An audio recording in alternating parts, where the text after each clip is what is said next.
எங்கடா அவங்கெல்லாம் மாட்டு வண்டி கட்டி போயிட்டுருக்காங்கன்னு தானே பார்த்துட்ருக்கீங்க. 12 வருஷம் கழித்து தங்களுடைய குலதெய்வத்தை வழிபடுறதுக்காண்டி போயிட்டுருக்காங்க. எங்கள் குலதெய்வம் வந்து ஸ்ரீ மான்பூண்டி நல்லாண்டவர். எங்கள் குலதெய்வ கோயில் வந்து திருச்சி மாவட்டத்தில் மணப்பாறை என்கிற நகரத்தில் வந்து இருக்குது.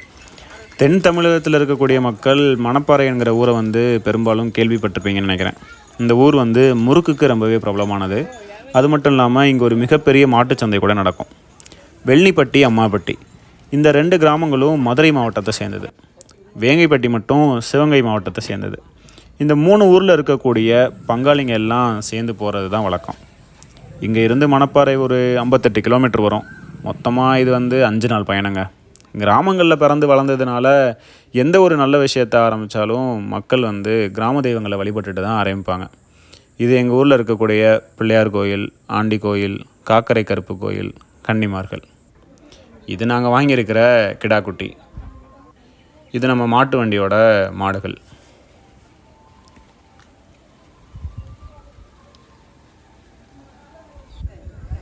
இன்றைக்கி தேதி 14/8/2024 ஆங்கில கணக்குப்படி. தமிழ் கணக்குப்படி பார்த்தோம் அப்படின்னா ஆடி 29ஆம் நாள் 2024. எப்போவுமே வந்து பார்த்திங்கன்னா வெள்ளிக்கிழமை கோயில் இருக்கிற மாதிரி திட்டமிட்டு தான் கிளம்புவாங்க. மணி இப்போயே 7 மணி ஆகிடுச்சு. மொத்தம் 35 மாட்டு வண்டி, 23 குட்டி யானை. ஒரு தலைக்கட்டுக்கு ஒரு மாட்டு வண்டி பிடிப்பாங்க. நிறைய பேருக்கு மாட்டு வண்டி கிடைக்காதனால குட்டி யானையில் வர்றாங்க. ஒரு தலைக்கட்டுன்னு எதை சொல்லுவாங்க அப்படின்னு பார்த்தீங்கன்னா, ஒரு கணவன் ஒரு மனைவி சேர்ந்த ஒரு குடும்பத்தை வந்து ஒரு தலைக்கட்டுன்னு சொல்லுவாங்க. இந்த விழாவோட பெயர் என்ன அப்படின்னு கேட்டிங்கன்னா, ஸ்ரீ மான்பூண்டி நல்லாண்டவர் ஆடிப்படையல் விழா அப்படின்னு சொல்லுவாங்க. அதாவது மக்கள் வந்து தன்னுடைய கோரிக்கைகள் நிறைவேறினா கிடா வெட்டி படையல் போடுறதா வேண்டிப்பாங்க. ஒரு சிலர் மாட்டு வண்டியே வாங்கிட்டாங்க. பெரும்பாலானோர் வாடகைக்கு பிடிச்சிருக்காங்க. நம்ம கிளம்புறது தெரிஞ்ச உடனே மழையும் நம்மளோட சேர்ந்து பயணிக்க ஆரம்பிச்சிருச்சு. இன்றைக்கி இரவு முழுக்க நம்ம பயணிக்க வேண்டியிருக்கோம். அம்மாப்பட்டிக்காரங்க நம்ம ஊர் எல்லையில் நம்மளோட சேர்ந்துப்பாங்க. வேங்கப்பட்டிக்காரங்க கொட்டாம்பட்டி தாண்டி 4 வழி சாலையில் பள்ளப்பட்டி என்கிற கிராமத்தில் நம்மளோட இணைந்து கொள்வாங்க. இரவு உணவுக்கு மக்கள் பெரும்பாலும் புளியோதரை அல்லது எலுமிச்சம்பழம் சாதம் கட்டி எடுத்துகிட்டு வந்திருக்காங்க. வண்டி வந்து தோரங்குறிச்சி தாண்டி மறுநாள் காலை 5 மணி அளவில் புத்தானத்தம் என்கிற சிறு நகரத்தின் நுழைவு வாயிலில் மாடுகள் இளைப்பாறுவதற்காண்டி 2 மணி நேரம் நிற்கும். இதுவரை 35 கிலோமீட்டர் பயணித்து வந்துவிட்டோம். பெரும்பாலும் 4 வழி சாலை என்பதனால் மாட்டு வண்டிகளுக்கு முன்பும் பின்பும் இளைஞர்கள் இருசக்கர வாகனத்தில் வருகிறார்கள். பல வருடங்களாக நகர வாழ்க்கை வாழ சொல்லி கட்டாயப்படுத்தப்பட்டிருந்ததால் வெகு நாட்கள் கழித்து ஒரு அருமையான சூரிய உதயத்தை கண்டேன்.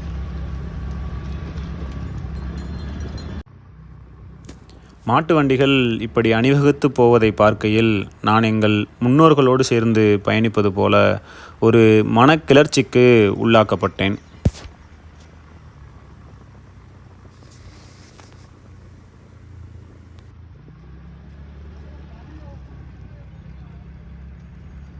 வண்டி அடுத்து 3 மணி நேரம் பயணித்து ஆவிச்சிக்கரைப்பட்டி என்கிற கிராமத்தை சென்று அடையும். அங்குதான் எங்களுக்கு இரவு உணவு தயார் செய்யப்படும். காலை மற்றும் மதிய உணவை பற்றி கேட்டீர்கள் என்றால் அது நேற்று இரவு கட்டிய புளியோதரை சாதம்தான். மாடுகளுக்கும் அடுத்து சுமார் ஒரு 12 மணி நேரத்திற்கு நல்ல ஓய்வு கிடைக்கும். எனக்கும் தான் அந்த ஓய்வு தேவை. இரவு முழுக்க தூங்கவே இல்லை. ஒரு 2 மணி நேரமாவது ஒரு நல்ல தூக்கம் வேண்டும். இரவு ஒரு நல்ல சைவ சாப்பாடு கிடைத்தது.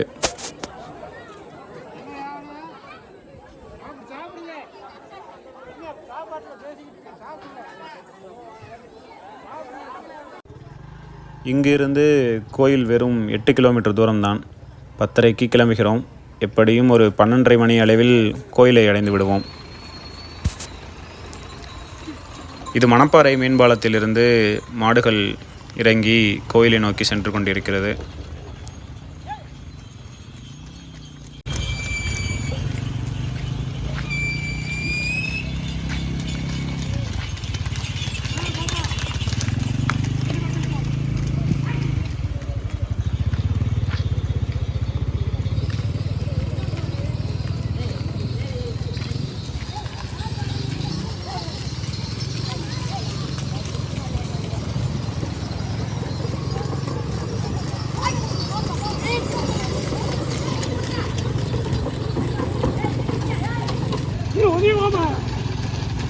நீ எதுக்கு விட்ற? வா.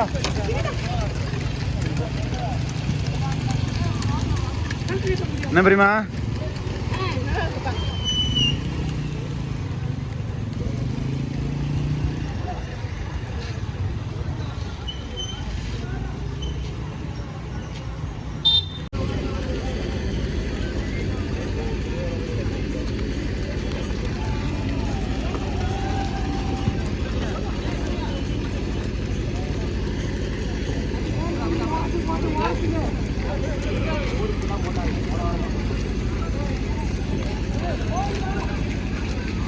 ஏறி திருப்புங்க. ஓரத்துக்கு போடுங்க. போங்க, முன்னாடி போனாதானே தெரியும். நிப்பாட்டுறாங்க, வண்டியை நிப்பாட்டுறாங்க.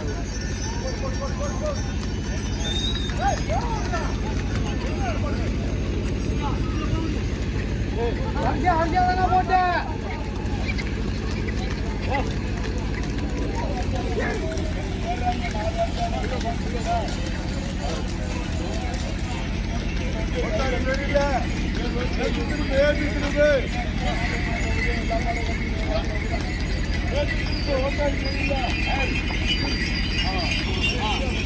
மணி கரெக்டாக 12:42, வெள்ளிக்கிழமை நடுராத்திரி. நம்ம கோயிலை வந்து அடைஞ்சிட்டோம். இன்றைக்கி கோவிலில் வந்து என்னெல்லாம் நடக்கும் அப்படின்ட்டு சிறு குறிப்பாக சொல்கிறேன். பிறவற்றை நீங்கள் பார்த்து தெரிஞ்சுக்கொள்ளுங்கள். மக்கள் வந்து நல்லா ஓய்வு எடுத்துகிட்டு மறுநாள் காலையில் எழுந்திரிச்சு நல்லா குளிச்சுட்டு முடியெல்லாம் இறக்கிட்டு 300 காரங்களும் சேர்ந்து சாமிக்கு அர்ச்சனை பண்ணிவிட்டு பொங்கல் வச்சு கிடா வெட்டி அதை சாமிக்கு படைச்சிட்டு மொத்தமாக ஒரு 45 கிடா வெட்டுறாங்க. வர்ற சொந்தக்காரங்களுக்கு எல்லாம் பரிமாறிட்டு சந்தோஷமாக ஒரு மன நிம்மதியோடு வீடு திரும்புவாங்க, ஒரு புது நம்பிக்கையோடு. நன்றி.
Oh.